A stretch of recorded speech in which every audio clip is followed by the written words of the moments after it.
ఈరోజు మీకు చెప్పదలుచుకున్న టాపిక్ ఏంటంటే ఇన్సూరెన్స్ గురించి అన్నమాట. అసలు ఇన్సూరెన్స్ మనం ఎందుకు తీసుకోవాలి అంటే ఫైనాన్షియల్ ప్రొటెక్షన్, ఫైనాన్షియల్ స్టేబిలిటీ, అంటే ఫ్యామిలీ ప్రొటెక్షన్ కోసం మనం ఎప్పుడు కూడా ఇన్సూరెన్స్ అనేది తీసుకుంటాం.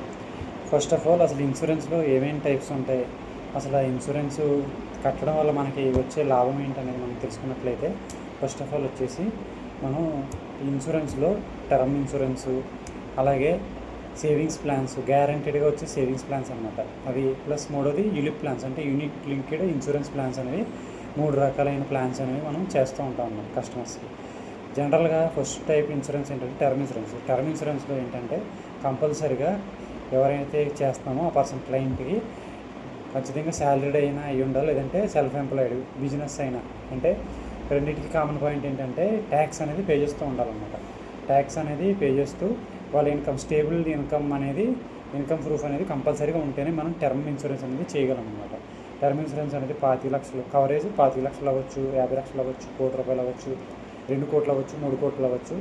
అది బేసిస్ అనేది ఎలా తెలుస్తుందంటే వాళ్ళ ప్యాకేజ్, యాన్యువల్ ప్యాకేజ్ ఇంటూ ఇన్ని టైమ్స్ అని, లేదంటే monthly salary into net income into ఇన్ని టైమ్స్ అని చెప్పేసి మనం టర్మ్ ఇన్సూరెన్స్ని క్యాలిక్యులేట్ చేస్తాం అన్నమాట.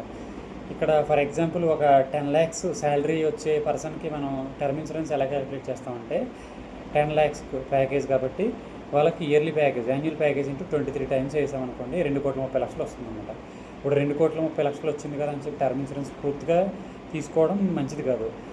దాంట్లో ఒక 2 కోట్లు, 1,50,00,000, 2 కోట్ల లోపు తీసుకుంటే మంచిది. ఎందుకంటే ఇన్ కేస్ రేపు ఎప్పుడైనా ఏదైనా యూనిట్ లింక్డ్ అంటే మ్యూచువల్ ఫండ్స్తో లింక్ అయ్యే ప్లాన్ ఏదైనా చేద్దాం అనుకుంటే కనుక అప్పుడు ఆయనకి, ఆ పర్సన్కి టర్మ్ ఇన్సూరెన్స్ ఎప్పుడైతే తక్కువ తీసుకుంటామో, తక్కువ లిమిట్ అనేది తీసుకుంటామో అప్పుడు ఆటోమేటిక్గా ఎలిజిబిలిటీ అనేది వస్తుందన్నమాట. ఆ ఎలిజిబిలిటీ రావడం వల్ల అనదర్ రేపొద్దున ఏదైనా మ్యూచువల్ ఫండ్స్తో లింక్ అయ్యే యూనిట్ లింక్డ్ ప్లాన్స్ కానీ, లేదంటే సేవింగ్స్ ప్లాన్స్ కానీ తీసుకోవడానికి ఎలిజిబిలిటీ ఉంటుంది. అంటే సమ్ ఇష్యూడ్ తక్కువ తీసుకోవడం వల్లే మనకి ఏదైనా రేపు పొద్దున్న ఏదైనా తీసుకోవడం అనేది సాధ్యపడుతుంది అన్నమాట. ఏదైనా అదర్ ప్లాన్స్లో ఇన్వెస్ట్ చేయాలన్నా, అంటే కొంతమంది కిడ్స్ ప్లాన్స్, చిల్డ్రన్స్ ఎడ్యుకేషన్ అంటే 15 సంవత్సరాలు 20 సంవత్సరాల తర్వాత చిల్డ్రన్స్ అబ్రాడ్ వెళ్ళి చదువుకోవాలని, లేదంటే ఒక సర్ప్లస్ మనీ, ఒక బిల్డింగ్ కొనుక్కోవడం కానీ, వాళ్ళ గోల్స్ ఏవైతే ఉంటాయో వాటి కోసం మనం ఒక సేవింగ్స్ ప్లాన్ అనేది చేస్తాం.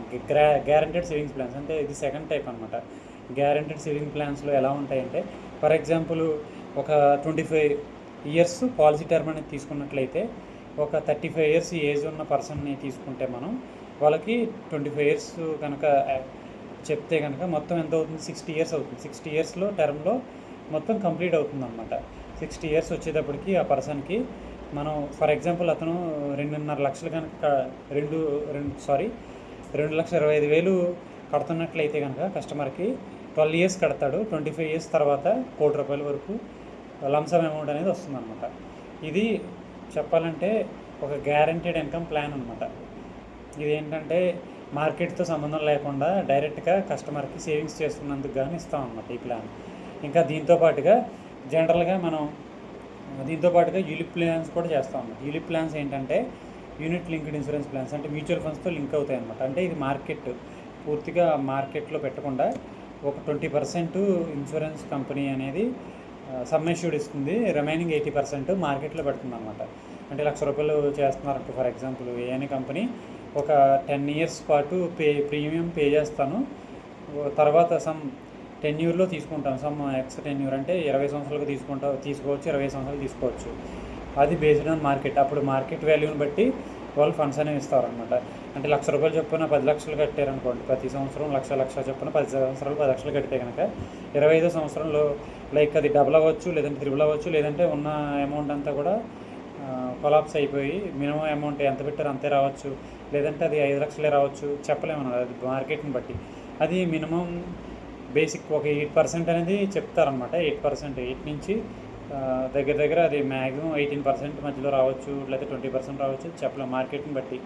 వాళ్ళు తీసుకున్న ఫండ్స్ మంచి ఫండ్స్ అయితే, అంటే ఈక్విటీ ఫండ్స్ అయితే కనుక లాంగ్ టర్మ్లో ఎక్కువ గ్రోత్ ఉంటుంది. లేదు డెట్ ఫండ్స్ అంటే కనుక అయితే రియల్ ఎస్టేట్ కానీ, గోల్డ్ కానీ, బాండ్స్ కానీ వీటిలో పెడతారనమాట. వాటిలో పెడితే కనుక తక్కువ రిటర్న్స్ వస్తాయి. వాటిలో పెడితే తక్కువలో తక్కువ 8% అనేది రిటర్న్స్ వస్తాయి అన్నమాట.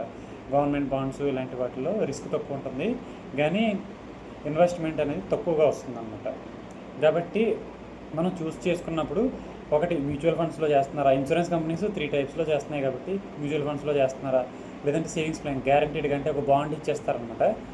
బాండ్ రూపంలో ఇచ్చినప్పుడు ఏమవుతుందంటే ఆ బాండ్ అనేది మనం రేపు పొద్దున్న ప్లెడ్జ్ చేసుకుని, అంటే లైక్ ఏదన్నా లోన్ అవసరమైతే కనుక తనఖా పెట్టుకుని దాన్ని మనం తనఖా రిజిస్ట్రేషన్ చేసుకుని ఎక్కడైనా లోన్ కూడా వెళ్ళొచ్చు అనమాట.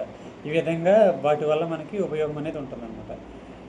మూడోది టర్మ్ ఇన్సూరెన్స్ ఏంటంటే మనం సమ్మిష్యూ డెత్ కవర్ అనమాట. డైరెక్ట్గా డెత్ బెనిఫిట్ అనేది నామినీకి ఇస్తారు. అది 50% కానీ 100% కానీ పెట్టుకోవచ్చు అనమాట. మన ఇష్టం అనమాట. ఎంత పర్సంటేజు కిటికి ఇవ్వాలి, ఎంత పర్సంటేజు వైఫ్కి ఇవ్వాలి అని కొంతమంది తీసుకుంటారు. లేదంటే స్పౌస్ కవర్ ఉంటుందన్నమాట. అంటే హస్బెండ్ చనిపోతే వైఫ్కి, వైఫ్ చనిపోతే హస్బెండ్కి కవరేజ్ వచ్చేలాగా జాయింట్ లైఫ్ కూడా చేస్తారనమాట కావాలంటే. ఇన్ని రకాల బెనిఫిట్స్ అనేవి ఉంటాయి. ఇప్పుడు టర్మ్ ఇన్సూరెన్స్ అంటే ఎలా అంటే, ఫర్ ఎగ్జాంపుల్ ఒక మంత్లీ అతనికి ఒక 30,000 వస్తుంది అనుకోండి, అతనికి ఒక 50 లక్షల వరకు చేస్తారనమాట. 50 లక్షలు చేయడం అంటే మహా అయితే ఒక 25 నుంచి 30 సంవత్సరాల వాళ్ళకి ఒక 10,000 పడుతుంది. 10,000 కంటే ఎక్కువ పడదు అనమాట. అదే ఏజ్ పెరిగే కొద్ది ప్రీమియం పెరుగుతుంది కాబట్టి ఎప్పుడైతే మనం ఫస్ట్ శాలరీ పడుతుందో అప్పటి నుంచి కూడా టర్మ్ ఇన్సూరెన్స్, హెల్త్ ఇన్సూరెన్స్ మ్యాండేటరీగా తీసుకుంటే చాలా బెటర్ అనమాట. ఎందుకంటే మనం ఏదైనా సరే అన్సర్టనిటీ చెప్పలేమన్నమాట, ఏ టైంలో ఎప్పుడు ఏమొస్తుందో. లాస్ట్ టైం చూస్తే COVID-19 ఆ సిచ్యువేషన్లో, పాండమిక్ సిచ్యువేషన్లో అందరూ కూడా హెల్త్ ఇన్సూరెన్స్ తీసుకోవడానికి, లైఫ్ ఇన్సూరెన్స్ తీసుకోవడానికి బాగా ట్రై చేశారు ఎక్కువగా. అందులో దాంతోపాటుగా ఎక్కువగా హెల్త్ ఇన్సూరెన్స్ క్లెయిమ్స్ కూడా ఎక్కువైనాయి. ఇంకా కొంతమంది టర్మ్ ఇన్సూరెన్స్ కూడా బాగా క్లెయిమ్ అయినాయి. అప్పుడు ఇన్సూరెన్స్ కంపెనీస్కి ఎక్కువ మంది క్లెయిమ్ చేసుకోవడం వల్ల వాళ్ళకి కొన్ని కేసులు యాడ్ అవుతాయి, కొన్ని కేసులు బాగా సెటిల్ అవుతాయి, కొన్ని కేసులు అనేది రిజెక్ట్ అవుతాయి. అప్పుడు వాళ్ళ క్లెయిమ్ సెటిల్మెంట్ రేషియో అనేది తగ్గుతుంది అనమాట. ఎక్కువ మంది కంప్లైంట్స్ ఇచ్చి, అంటే లైక్ వాళ్ళు సరిగ్గా క్లెయిమ్ పెట్టుకున్న తర్వాత కొంతమందికి ఆ క్లెయిమ్ అనేది వస్తుంది, కొంతమందికి రాదనమాట. అది నెంబర్ ఆఫ్ క్లెయిమ్స్. అంటే సపోజ్ 1000 మంది క్లెయిమ్స్ అనేది చేసుకున్నారనుకో ఒకేసారి, 1000 మందిలో ఒక 50 మందికో 100 మందికో కనుక క్లెయిమ్ అవ్వలేదనుకోండి, అప్పుడు రిజెక్షన్ రేట్ అనేది 1%, 2% తగ్గుతుంది. అంటే 98%. అబోవ్ 95% ఇచ్చిన కంపెనీ క్లెయిమ్ సెటిల్మెంట్ రేషియో ఉన్న కంపెనీస్ అన్నీ కూడా మంచివే. ఇప్పుడు మార్కెట్లో చూసుకున్నట్లయితే మనకి యాక్సిస్ మ్యాక్స్ ఒకటి మంచిగా వస్తుంది క్లెయిమ్ సెటిల్మెంట్, తర్వాత HDFC లైఫ్ వస్తుంది, ఆదిత్య బిర్లా వస్తుంది, ఇంకా టాటా, ఇలాంటి కంపెనీస్ అన్నీ కూడా ఇప్పుడు మంచి బ్రాండింగ్ ఉన్నాయి, మంచి క్లెయిమ్ సెటిల్మెంట్ రేషియో అని ఉన్నాయి. ఇందులో ఏ ప్లాన్ అయితే బాగుంటుందో, ఏ కంపెనీ అయితే బెస్ట్ అనుకుంటున్నారో, ఒకవేళ మీకు ఏమైనా సజెషన్ కావాలనుకుంటే నేను చెప్తాను. దాంట్లో ఇన్సూరెన్స్ ప్లాన్స్ కూడా చేయమంటే చేస్తాను, సజెస్ట్ చేస్తాను. I'm a banker, always financial advisor కూడా. నేను దీంతో పాటుగా మ్యూచువల్ ఫండ్స్ కూడా చేస్తాను. ఫైనాన్షియల్ అడ్వైజ్మెంట్స్ ఏం కావాలంటే అన్నీ కూడా చేస్తాను. మీకు ఏదైనా సజెషన్ కావాలంటే ఇమీడియట్గా నన్ను కాంటాక్ట్ అవ్వచ్చు. Thank you friends. ఈ వీడియోని లైక్ చేయండి, షేర్ చేయండి.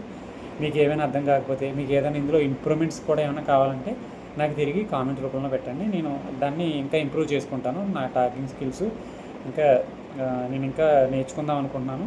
మీరు చెప్పిన దాన్ని బట్టి నేను ఇంకా కూడా ఇంప్రూవ్ చేసుకుంటూ ఉంటాను. Thank you friends.